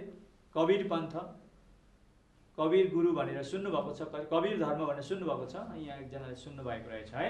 र त्यो कबीर भन्ने गुरु चाहिँ एकदम नै विद्वान व्यक्ति थियो अनि त्यसले चाहिँ 4 वेद 18 पुराण 227 वटा उपनिषद 5 वटा गीता र महाभारत अनि त्यसरी कुरान र बाइबल पनि त्यसले पढेको थियो भन्ने धेरै मान्छेको विचार छ। अनि त्यो कबीरले चाहिँ भन्यो र हामीहरूले अनन्त जीवन पाउने हो भने चाहिँ त्यो अनन्तको परम धाममा जानुपर्छ, त्यहाँ पुगेपछि मात्रै हामीहरूले अनन्त जीवन पाइन्छ। किनभने त्यहाँ पुगिएन भने चाहिँ यो सबै 13वटा भवन र दोस्रो लोक चाहिँ यो अक्षर ब्रह्मले देखेको सपना हो, सपनामय जगत हो, हामी नष्ट हुन्छौँ। त्यसले गर्दाखेरि चाहिँ हामीले त्यो सपनामय जगतलाई कटेर अनन्तको धाममा जानुपर्छ भनेर चाहिँ उसले वेद पढेर, पुराण पढेर, उपनिषद पढेर, गीताहरू पढेर अनि अरू हरेक धर्मशास्त्र पढेर जान्यो र उसले यो पृथ्वीमा के गर्यो भने तपस्या सुरु गर्यो। त्यो कबीर गुरुले तपस्या सुरु गरेर धेरै दिन तपस्या गरेपछि त्यसको आत्मा चाहिँ निस्केर, शरीर चाहिँ यही छ, त्यसको आत्मा चाहिँ निस्केर यमलोक, इन्द्रलोक, ब्रह्मलोक, शिवलोक, वैकुण्ठलोक, 7 शून्य, आद्यकरण, अष्टावरक अनि गोलकधाम, सुमङ्गला शक्ति, काल निरञ्जन, 4 वेद, अक्षर ब्रह्म भएर यो अक्षर ब्रह्मसम्म कबीरको आत्मा चाहिँ आइपुग्यो। यहाँसम्म आइपुगेर अनि उसले लो यो अक्षर ब्रह्म भनेको चाहिँ यही रहेछ र यो यहाँ सुतिरहेको रहेछ र यसले देखेको सपना चाहिँ यो सपनामय जगत हो भनेर पत्तो लगाएर अब म यो धाममा जान्छु भनेर त्यो कबीरको आत्मा धेरै दिनसम्म यो ठाउँमा बसेर त्यहाँ जान प्रयास गर्दा पछि यहाँबाट आकाशवाणी आयो र आकाशवाणी भने हे कबीर, जो मर्त्यमय पृथ्वीबाट त यहाँ आउन खोज्दैछस् त त्यस प्रकारले यहाँ आउन सक्दैनस् र यदि त यो लोकमा आउने हो भने यहाँबाट पठाएको व्यक्ति नै तल पृथ्वीमा छ, त्यसलाई गएर खोज्नु र भेट्नु र त्यसलाई विश्वास गर्नु। त्यसैले तिमीलाई यो 3 त्रिलोक र 13 भवन कटाएर यो अनन्तको धाममा ल्याउने छ, तिमी चाहिँ त्यसै यहाँ आउन सक्दैनौ भनेर माथिबाट आकाशवाणी भएपछि अनि त्यो कबीरको आत्मा चाहिँ फर्केर यहाँ आएर अनि आफ्ना चेलाहरूलाई भन्यो लौ मद्वारा चाहिँ त्यो अनन्तको धाममा तिमीहरू पुग्न सक्ने रहेनछौ र त्यो अनन्तको धाममा पुर्याउने चाहिँ त्यही अनन्तको धामबाट आएको यहाँ व्यक्ति छ अरे र त्यसलाई खोजेर भेट्नुपर्छ र त्यसैले मात्रै त्यहाँ पुर्याउँछ भनेर मलाई आकाशवाणी भएर म फर्केर आएँ, अब तिमीहरूले मलाई नपछ्याउनु भनेर ऊ कबीर गुरु चाहिँ त्यहाँबाट अन्तर्ध्यान भयो र अनि त्यसका चेलाहरू चाहिँ अहिले त्यसै पृथ्वीमा तितर बितर भएर बसिरहेका छन् भन्ने त्यस अक्षरातीतको वर्णनको विचारहरू छ। र त्यो कवीर गुरुले यी लोकहरूलाई पत्तो लगायो, तर उसले पत्तो लगाउन चाहिँ त्यो आत्मामा सर्वेक्षण गर्न मात्रै होइन, उसले त्यो आत्मामा सर्वेक्षण गर्नुभन्दा अगाडि चाहिँ उसले सबै धर्मशास्त्र पढेको थियो। अनि यी सबै लोकको एक एक लोकलाई धर्मशास्त्रले के भनेको छ भनेर उसले पत्तो लगाएपछि अनि उसले तपस्या गर्दै धर्मशास्त्रको आधारमा त्यसको आत्मा त्यहाँ पुगेको थियो भन्छ। अब तपाईँहरूले देख्नुभयो तीनतिर लोक 14 भुवनको वर्णन चाहिँ कस्तो प्रकारको रहेछ भनेर। त अब म तपाईँहरूलाई यो सबै तीनतिर लोक 14 भुवनको परिपूर्णता चाहिँ पवित्र धर्मशास्त्र बाइबलले कसरी गरेको छ भन्ने कुरा अब म देखाउन चाहन्छु है। कसरी देखाएको छ अब तपाईँले राम्रो गरेर बुझ्नुभयो कि यो अक्षर वर्मा चाहिँ 13औं स्थानमा छ र यो यहाँ सुतिरहेको छ, आदिकालदेखि सुतिरहेको छ र यसले सपना देखिरहेको छ। तर जुन दिन पूर्ण परमात्मा परमेश्वरले यो अक्षर वर्मालाई अब म पृथ्वीको अन्त गर्दछु त उठ भनेपछि उठाउँदा त्यसको सपना सकिन्छ अनि यी 13वटा भुवन र दोस्रो लोक सबै नाश हुन्छ, त्यही अनन्तको राज्य परमधाम र तेस्रो लोक मात्रै रहन्छ भन्ने कुरा देख्नुभयो। त अब यी सबै कुरालाई चाहिँ बाइबलले के भन्दछ, अब हामी बाइबल धर्मशास्त्र पढ्नेछौँ। आउनुहोस् त के हाम्रो प्रभु येशू ख्रीष्ट यी सबै तीनतिर लोक 14 भुवनको जो माथि सर्वश्रेष्ठमा तपाईँले देख्दै हुनुहुन्छ कि यो कुरा ठिकै हो, बाइबलले ठिकै मान्यता दिन्छ कि प्रभु येशू ख्रीष्ट त्यहाँबाट यहाँ आउनु भएको अनि यहाँबाट त्यहाँ जानु भएको, यो सबै कुराहरू चाहिँ के बाइबलले मान्यता दिन्छ। अनि त्यो सपना देखिरहेको छ, त्यो सपनामय जगत पनि त्यो एकैछिनमा नाश हुन्छ भन्ने के बाइबलले मान्यता दिन्छ इत्यादि प्रकारले अब बाइबलीय तरिकाले हामीहरू बुझ्नेछौँ। किनभने हामीले देख्यौँ पृथ्वीदेखि लिएर अक्षर ब्रह्मसम्म चाहिँ सपनामय जगत रहेछ अनि जुन दिन त्यसको सपना टुट्छ सबै नाश भइहाल्छ, हराइहाल्छ भनेर भन्छ भने अब त्यसो भए यी सबै आत्माहरूको बारेमा चाहिँ के हुने हो त अब हामी बाइबलीय प्रकारले हेर्नेछौँ। र हजुरहरूले मलाई पवित्र धर्मशास्त्र बाइबल पढेर सुनाइदिन सक्नुहुन्छ। अब पहिलो तीनतिर लोकको बारेमा हेरौँ। दोस्रो कोरिन्थी 12 अध्यायको 2 पद कसैले पढिदिनुहोस्। ख्रीष्टमा म एकजना मानिसलाई चिन्दछु जो 14 वर्ष अघि तेस्रो स्वर्गसम्म उचाली लगियो। हजुर ल त्यहाँ अब भयो, त्यति नै हुन्छ।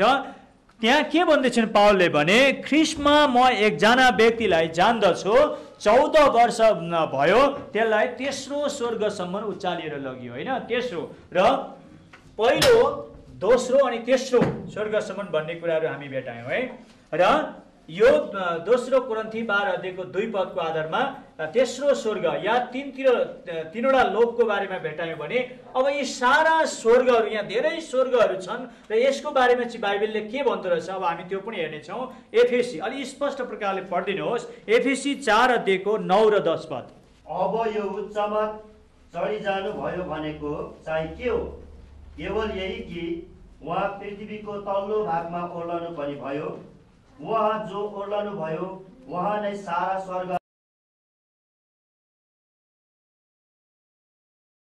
समस्त थोकलाई उहाँले परिपूर्ण पार्न सकुन्। हो त उहाँ प्रभु येशू ख्रीष्ट नै पावलले एफेसीका मण्डलीलाई भन्दै हुनुहुन्छ उहाँ स्वर्गबाट सबैभन्दा तल्लो भागसम्म पनि ओर्लिनु भयो र सबै कुरालाई भरिपूर्ण पार्न सारा स्वर्ग लोकहरू भन्दा माथि उक्लेर जानु पनि भयो भनेर एफेसीको पुस्तकले भन्छ। यदि तेस्रो लोक मात्रै थियो भने त त्यो सारा स्वर्गहरू भनेर त्यहाँ वर्णन गरिराख्नु पर्ने कुराहरू थिएन।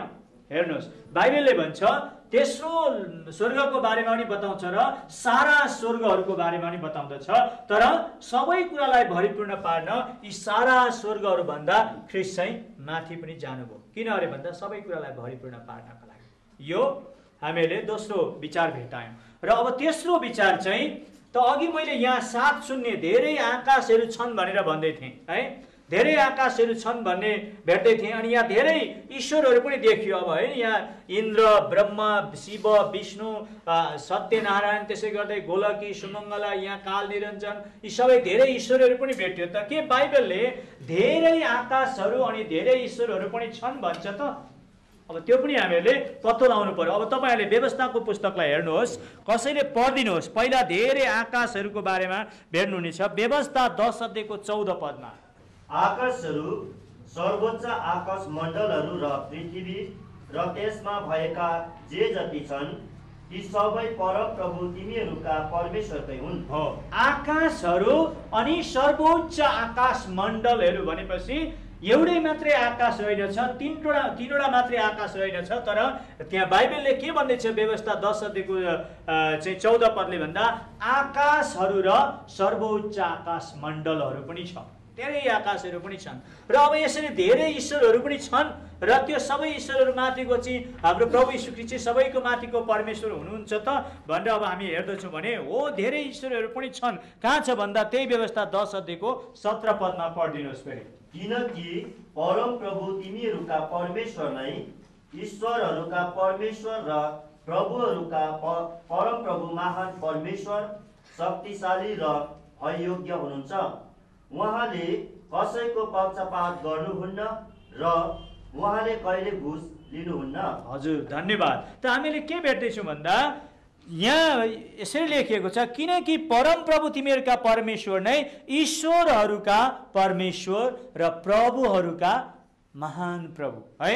ईश्वरहरूका परमेश्वर र प्रभुहरूका महान प्रभु हुनुहुन्छ भनेपछि धेरै ईश्वरहरू पनि छन्, धेरै प्रभुहरू पनि छन्। तर तीभन्दा पनि हाम्रो प्रभु येशू ख्रीष्ट चाहिँ ती ईश्वरहरूका परम प्रभु र प्रभुहरूका पनि महाप्रभु र राजाहरूका पनि उहाँ राजा हुनुहुन्छ भन्ने कुरा चाहिँ हामी व्यवस्थाको पुस्तक 10 अध्यायको हामी 17 पदमा भेट्दछौँ। ल, यो पनि बाइबलले पुष्टि गर्दो रहेछ, देखाउँदो रहेछ भन्ने कुरा हामीले यहाँ भेट्यौँ।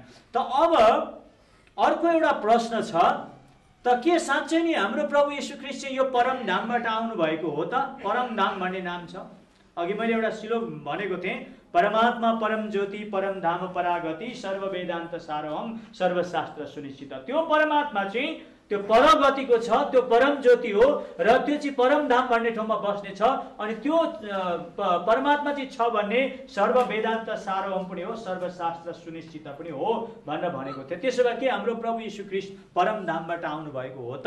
त्यो बाइबलले मान्दछ कि मान्दैन? अब बाइबल पढिदिनु पर्यो। मत्ती 21 अध्यायको 9 पद। उहाँको अघि र पछि लागेका भिड यसो भन्दै कराए, दाउदका पुत्रलाई होसन्ना, धन्य उहाँ जो परमप्रभुको नाउँमा आउनुहुन्छ, परमधाममा होसन्ना। ल, दाउदका पुत्रलाई होसन्ना, जो परमप्रभुका नाउँमा आउनुहुन्छ, परमधाममा उहाँलाई होसन्ना। उहाँ परमधामबाट आउनु भएको हो रहेछ, त्यो पनि देखायो। अनि जो यो अनन्तको राज्य छ त्यहाँ चाहिँ कहिले पनि अँध्यारो हुँदैन, सधैँ उज्यालो हुन्छ। अनि त्यहाँ चाहिँ त्यहाँ सधैँ महिमामय, अनि त्यहाँ कुनै चन्द्र सूर्यले प्रकाश गर्दैन भनेर चाहिँ बताएको छ अघि त्यो जबिन्दु उपनिषदको आधारमा। भने बाइबलले के भन्दो रहेछ त? के त्यो परमधाम त्यस्तै छ? प्रभु यीशुले तपाईँ र मलाई अनन्त जीवन दिन तयार गरेको राज्य भन्दा अब तपाईँहरूले प्रकाशको पुस्तक 21 अध्यायको 22 र 23 पद पढ्नुहोस्। मैले त्यस सहरमा कुनै मन्दिर देखिनँ, किनकि त्यहाँको मन्दिर स्वयं परमेश्वर सर्वशक्तिमान र ठुमा नै हुनुहुन्छ। त्यो सहर उज्यालो गराउन सूर्य र चन्द्रमाको खाँचो छैन, किनभने परमेश्वरको महिमा नै त्यसको उज्यालो हो। त्यहाँको बत्ती चाहिँ ठुमा आफै हुनुहुन्छ। हवस्, धन्यवाद। त अब हामीले यहाँ देख्दैछौँ कि प्रकाश 21 अध्यायको 22 र 23 पदमा हेर्नुहोस्, मैले त्यस सहरमा कुनै मन्दिर देखिनँ, किनकि त्यहाँको मन्दिर स्वयं परमेश्वर सर्वशक्तिमान र थुमा नै हुनुहुन्छ। त्यो सहर उज्यालो गराउन सूर्य र चन्द्रमाको खाँचो छैन, किनभने परमेश्वरको महिमा नै त्यसको उज्यालो हो। त्यहाँको बत्ती चाहिँ थुमा आफै हुनुहुन्छ, यानि कि प्रभु येशू ख्रीष्ट आफै हुनुहुन्छ। ल, त वैदिक धर्मशास्त्र यानी कि अक्षरातीतको परिचयले देखाएको त्यो अनन्तको धाम चाहिँ जो हाम्रो प्रभु येशू ख्रीष्टले तपाईँ र मलाई सदाको निम्ति तयार गरेको धाम रहेछ भन्ने कुराहरू हामीले बुझ्न सक्दैछौँ। र त्यसमा प्रभुको सर्वश्रेष्ठता रहेछ, सर्वमहानता रहेछ भन्ने कुराहरू हामीले देख्यौँ। त अब अर्को कुरो हामीले फेरि याद गर्नुपर्दछ कि जब यो पृथ्वीको अन्त गर्ने समय आउँछ त्यतिखेर यो पूर्ण परमात्मा पारब्रह्मले यो अक्षर ब्रह्मलाई उठाएपछि यहाँदेखि यी सबै एकैचोटि यी ब्रह्माण्ड नाश हुन्छ भनेको छ। के त्यो कुरो बाइबलले अब मान्यता दिन्छ त? ल, अब हामी त्यसको बारेमा पनि हेर्नेछौँ। प्रकाशको पुस्तक 20 अध्यायको 11 पदबाट अब हामी हेर्नेछौँ। प्रकाशको पुस्तक 20 अध्यायको 11 पदबाट यहाँ यसरी लेखिएको छ, म पढ्दछु। तब मैले एउटा ठुलो सेतो सिंहासन र त्यसमाथि विराजमान हुनेलाई देखेँ। उहाँको सामुन्नेबाट पृथ्वी र आकाश भागेर गए भनेको छ। त्यो एउटा सेतो ठुलो सिंहासन मैले देखेँ र उहाँका सामनेबाट के भयो? पृथ्वी र यी आकाशहरू भागेर गए। तिनीहरूको निम्ति कतै ठाउँ पाइएन भनेर भनेको छ। यो कुरो पनि बाइबलले मान्यता दिँदो रहेछ। त्यसो भए अब यहाँ भनेको छ सपनामय जगत, यो सपना जस्तै हो र यो चाहिँ एकै सपनामय जगत। जब त्यो अक्षर ब्रह्म उठ्छ यो सपना जस्तै सबै टलेर जान्छ भनेर अघि अक्षरातीतको परिचयले बतायो भने अब बाइबलले त्यो कुरो मान्यता दिन्छ कि दिँदैन त? भनेर जब हामी हेर्छौँ भने बाइबलले त्यो कुरालाई पनि मान्यता दिएको हामी पाउँदछौँ। अब तपाईँहरूले भजन सङ्ग्रहको पुस्तक 73 अध्यायलाई हेर्नुहोस्। ल 73 को 20 पदमा म पढ्दछु। तिनीहरू बिहान बिउजिँदा सपना जस्तै टली जान्छन्, हे परम प्रभु तपाईँ बिउजिँदा तिनीहरूलाई कल्पना झैँ तुच्छ ठान्नुहुन्छ भनेर भनेको छ।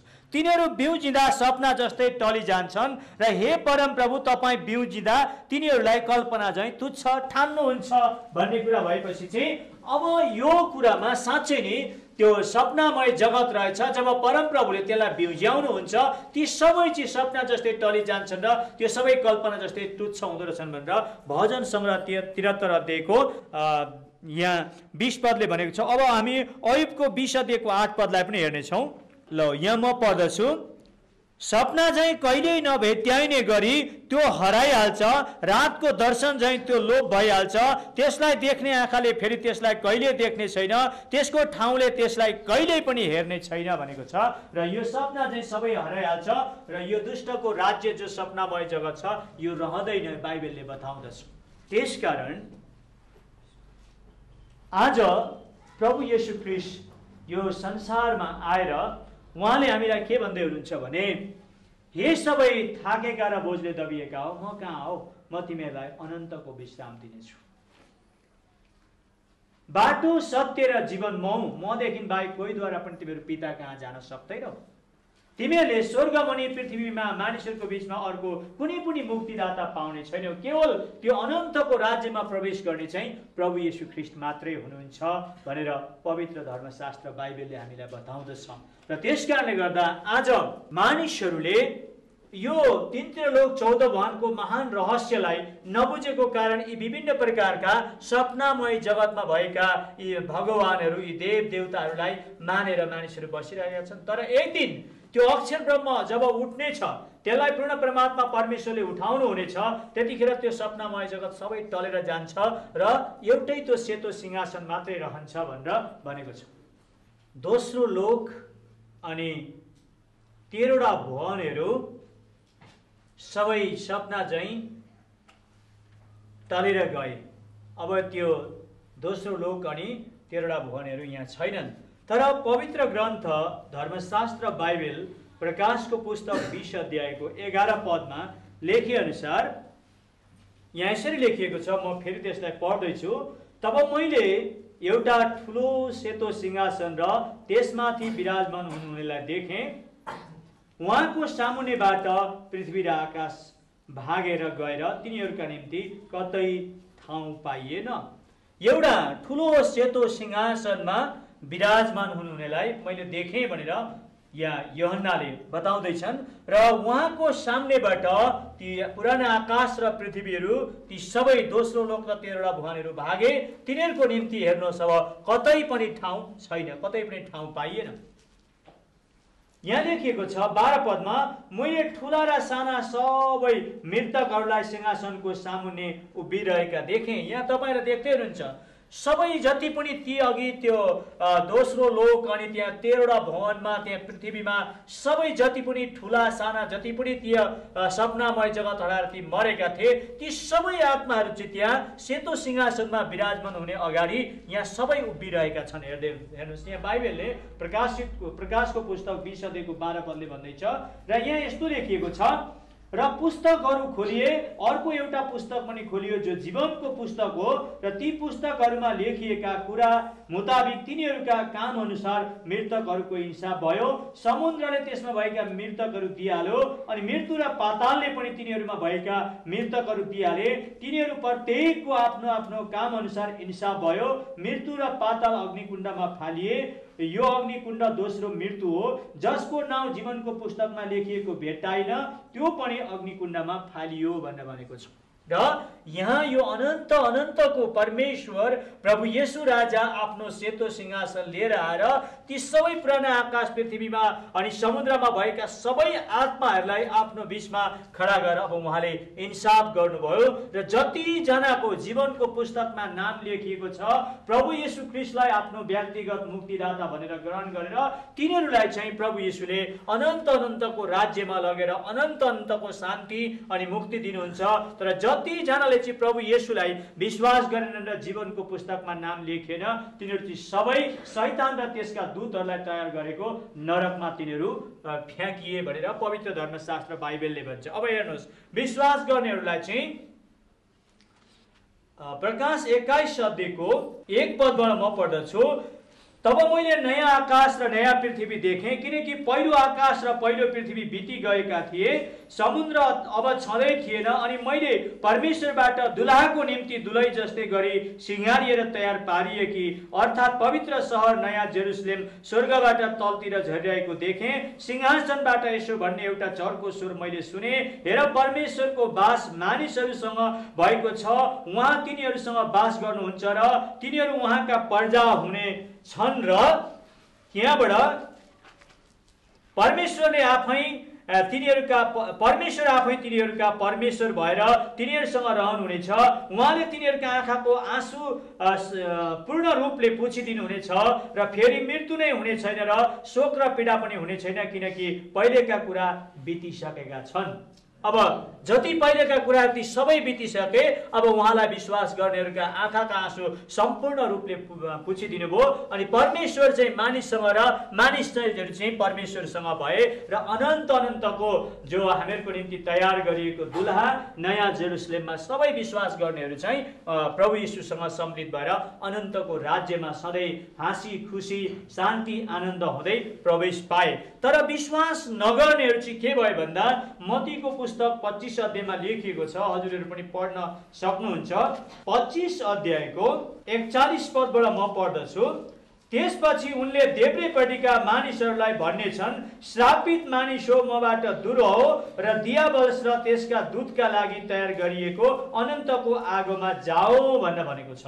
जतिले इन्साफ गर्दाखेरि प्रभु यीशुलाई विश्वास नगरेका तर त्यो सपनामय जगतमा त्यो दुष्टैका आत्मिकी सेनाहरूलाई उनीहरूले नि भगवान मानेर चाहिँ उनीहरूलाई नि देवदेवता मानेर चाहिँ तर जीवनका दाता परमेश्वरलाई चाहिँ विश्वास नगरेको कारण जब इन्साफ हुन्छ, जब त्यो सपनामय जगत खत्तम हुन्छ, सबै ती पुराना कुराहरू नष्ट हुन्छन्, जब सबै मरेका मानिसहरू यसरी प्रभुका अगाडि आउँदाखेरि चाहिँ अनि प्रभुले ती विश्वास नगर्नेहरूलाई चाहिँ भन्नुहुन्छ, दुष्ट मानिस हो, शैतान र त्यसका दूतको निम्ति तयार गरेको नर्कमा तिमीहरू जाओ भनेर तिनीहरू नर्क पठाउनुहुन्छ। अनि त्यतिखेर ती अविश्वास गर्नेहरू चाहिँ सबै नै नरकमा अनन्त कालको निम्ति जलिरहन्छन्। पवित्र ग्रन्थ बाइबलले भन्छ, जसरी परमेश्वरको राज्यमा हामी अनन्त अनन्तसम्म शान्ति अनि मुक्ति अनि आनन्द पाउँदछौँ र त्यसै गरेर नर्कमा जाने आत्माहरू पनि अनन्त अनन्त कालसम्म तडपिराख्नुपर्छ, दाना किटिराख्नु पर्दछ। अनि त्यहाँको तडपिने कुराको चाहिँ अन्त हुँदैन भनेको छ। त्यसकारण आज मैले जो यो 3 लोक 14 वनको वर्णन देखाएर अनि अन्त्यमा सपनामय जगत नष्ट भएर जब परमेश्वरको सेतो सिंहासनमा देखियो, सेतो सिंहासन र त्यसमा विराजमान हुनेलाई देखियो र उहाँका अगाडि सबै ठुला साना मरेका यसरी भेला भएर अनि जतिले प्रभु यीशुलाई विश्वास गरेका थिए तिनीहरू सबैको अन्तिम इन्साफ भएर तिनीहरू परमेश्वरको राज्यमा पसे र जतिले विश्वास गरेका थिएनन् ती नरकमा गए। र म यही भन्न चाहन्छु, हजुरहरूले जतिले प्रभु यीशुलाई विश्वास गर्नुभयो यो चाहिँ एकदमै असल काम गर्नुभयो, किनभने प्रभु येशू ख्रीष्ट चाहिँ त्यो 3 लोक 14 भुवनको सबैभन्दा माथिल्लो ठाउँबाट संसारका पापी मानिसलाई उद्धार मुक्ति दिन आउनु भएको हो र सबै कुरालाई परिपूर्ण पार्नका लागि उहाँ त्यो पृथ्वीदेखि लिएर गएर माथिसम्म सबै कुरालाई परिपूर्ण पार्न सारा स्वर्गहरू पनि छेचुलेर जाने उहाँ नै हुनुहुन्छ। र अब रहेको कुरो एउटा, तपाईहरूले पृथ्वीदेखि माथिका 14वटा भवनको बारेमा त देख्नुभयो, तर अरू पनि धर्मशास्त्रले तल पातालहरू पनि छ भनेको छ, होइन? पातालहरू पनि छ भनेको छ। त पातालको बारेमा चाहिँ अब यीशुले के भन्नुहुन्छ त? पाताल कतिवटा छन् भन्दा त्यो पनि हेरिराखौँ हामीहरूले। पातालहरू 7वटा छन्। पहिला चाहिँ अतल भन्छ, दोस्रो वितल भन्छ, तेस्रो सुतल भन्छ, चौथो तलातल भन्छ, पाँचौं महातल र छैटौं चाहिँ रसातल अनि सातौं चाहिँ पाताल भन्छ। र यी पातालहरू पनि के छन् भने 7 वटा छन्। र यो पातालहरूको बारेमा चाहिँ बाइबलको विचार के छ? अब हाम्रो प्रभु येशू ख्रीष्ट चाहिँ पृथ्वीदेखि माथि तेस्रो लोक अनि ती 14 वटा भुवनमाथि पनि ख्रीष्टले अधिकार गर्नुभएको रहेछ। ख्रीष्टद्वारा नै सबै कुराको भरिपूर्ण हुँदो रहेछ भन्ने कुरा बुझ्यौँ। जब ती 13 वटा लोक र त्यो दोस्रो लोक र 13 वटा भुवनहरू नाश हुँदाखेरि पनि ख्रीष्टले नै त्यहाँ सर्वश्रेष्ठता गर्नुहुने रहेछ, सर्वश्रेष्ठता पाउनुहुने रहेछ भन्ने कुरा बुझ्यौँ भने अब पातालप्रति चाहिँ ख्रीष्टको के विचार छ त? ख्रीष्टले के गर्नुहुन्छ? अब हामी बाइबलमा त्यो पनि हेर्नेछौँ र अनि आजको यो सेवाकाईलाई हामी यहाँ अन्त्य गर्नेछौँ। प्रकाशको पुस्तक 1 अध्यायको 18 पदलाई हामी हेर्नेछौँ। यहाँ लेखिएको छ, जीवित चाहिँ म नै हुँ, म मरेको थिएँ, हेर म सदा सर्वदाको निम्ति जीवित छु अनि मृत्यु र पातालका साँचाहरू मसित छन्। ल, मृत्यु र पातालका साँचाहरू पनि कोसँग छ? प्रभु येशू ख्रीष्टमै छ। पृथ्वीमा पनि उहाँ राजाहरूका राजा भएर आउनुभयो अनि माथि ती स्वर्गहरूमा पनि ईश्वरहरूका पनि परमेश्वर भएर उहाँ नै आउनुभयो। आकाश मण्डलहरूका र सर्वोच्च आकाश मण्डलहरूका पनि परमेश्वर उहाँ नै हुनुहुँदो रहेछ। अनि तल 7 वटा पातालहरू देख्यौँ, त्यो 7 वटा पातालहरूको चाबी पनि हाम्रा प्रभु येशू ख्रीष्टकै हातमा रहेछ। त्यसकारण जतिजना तपाईँहरूले प्रभुलाई विश्वास गर्नुभएको छ, तपाईँले आफैलाई अहभाग्य सम्झिनुहोस्। जतिजनाले विश्वास गर्नुभएको छैन, आज तपाईँहरू यो सपनामय जगतमा अलमलिएर नबस्नुहोस्। एक दिन यो सपनामय जगत टलेर जानेछ जब सेतो सिंहासनमा बस्ने आउनुहुनेछ र सेतो सिंहासनमा बस्नुहुनेछ। अनि जब उहाँले इन्साफको दण्ड लिएर सेतो सिंहासनमा बस्नुहुनेछ, त्यतिखेर उहाँका सामनेबाट ती सबै पुराना आकाश र पुराना पृथ्वीहरू भाग्नेछ। तिनीहरूको निम्ति कतै ठाउँ हुने छैन। पवित्र धर्मशास्त्र बाइबलले बताएको छ। तर प्रभु येशूले के भन्दै हुनुहुन्छ भने त्यो सबै कुरालाई त्यागेर यदि कसैले प्रभु येशू ख्रीष्टलाई विश्वास गर्दछ भने योन्नाको पुस्तकमा लेखिएको छ 14 अध्यायलाई हामी हेर्नेछौँ। यहाँ यसरी लेखिएको छ, तिमीहरूको हृदय व्याकुल नहोस्, तिमीहरू परमेश्वरमाथि विश्वास गर्छौ, म माथि पनि विश्वास गर। मेरा पिताको घरमा बस्ने ठाउँहरू धेरै छन्, त्यसो नभए के म तिमीहरूलाई भन्ने थिएँ र कि तिमीहरूका निम्ति ठाउँ तयार पार्न म गइरहेछु। अनि गएर मैले तिमीहरूका निम्ति ठाउँ तयार पारेपछि म फेरि आउनेछु र तिमीहरूलाई म कहाँ लैजानेछु र जहाँ म छु त्यहाँ तिमीहरू हुनेछौ, जहाँ म गइरहेछु तिमीहरू त्यहाँ जाने बाटो चिन्नेछौ। 6 पदमा भन्नुभएको छ, बाटो सत्य र जीवन म हुँ, मदेखि बाहेक अरू कोहीद्वारा पनि पिता कहाँ जान सक्दैन। प्रभु येशू संसारमा आउनुभयो, कन्या मरियमको गर्भबाट जन्मिनु भयो र तपाईँ हामी सबैको पापको प्रायश्चितको निम्ति उहाँ क्रुसमा बलिदान हुनुभयो र उहाँ गाडिनु भएर तेस्रो दिनमा बौरी उठ्नुभयो र बौरी उठेर 40 दिनपछि उहाँ स्वर्गारोहण भएर सारा स्वर्गहरूभन्दा छिचोलेर माथि त्यो अनन्तको राज्यमा उहाँ पुग्नुभयो र उहाँ जहाँ जानुभयो तपाईँ र मेरो निम्ति ठाउँ तयार पार्न जानुभयो। उहाँ ठाउँ तयार पारिसकेपछि फेरि उहाँ हामीलाई लिन आउनुहुनेछ अनि हामी उहाँबाट जानेछौँ र अनन्तको राज्यमा गएर हामी भव्य प्रवेश पाउनेछौँ र अनि अनन्तको शान्ति आनन्दलाई हामीले प्राप्त गरेर परमेश्वरका छोराछोरी र परमेश्वरका सन्तान भएर हामी रहनेछौँ। यो कुरा बाइबल धर्मशास्त्रले मात्रै होइन, वैदिक धर्मशास्त्रको भविष्य पुराणले भन्दछ, ईशाह मसीह इति च मम नाम प्रतिष्ठितम ईशाह पुत्र कुमारी गर्भ जन्म सम्भवत। त्यसको अर्थ त्यो ईसा मसीह भन्ने व्यक्ति चाहिँ यो पृथ्वीमा म भन्ने नाममा स्थापना हुन्छ र त्यो चाहिँ कन्याको गर्भबाट जन्मिने सम्भव छ है भनेर भविष्य पुराणको प्रतिसर्ग पर्वको तेस्रो खण्डले पनि बताउँदछ। त त्यो को भन्दा प्रभु येशू ख्रीष्ट हुनुहुन्छ।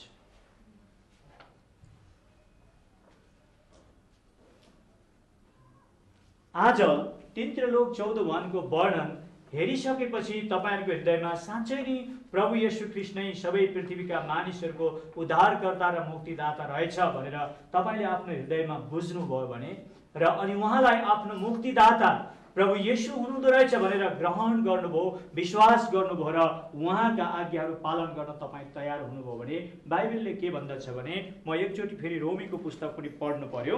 रोमीको 8 अध्यायको म 38 पदबाट पढ्नु पर्यो।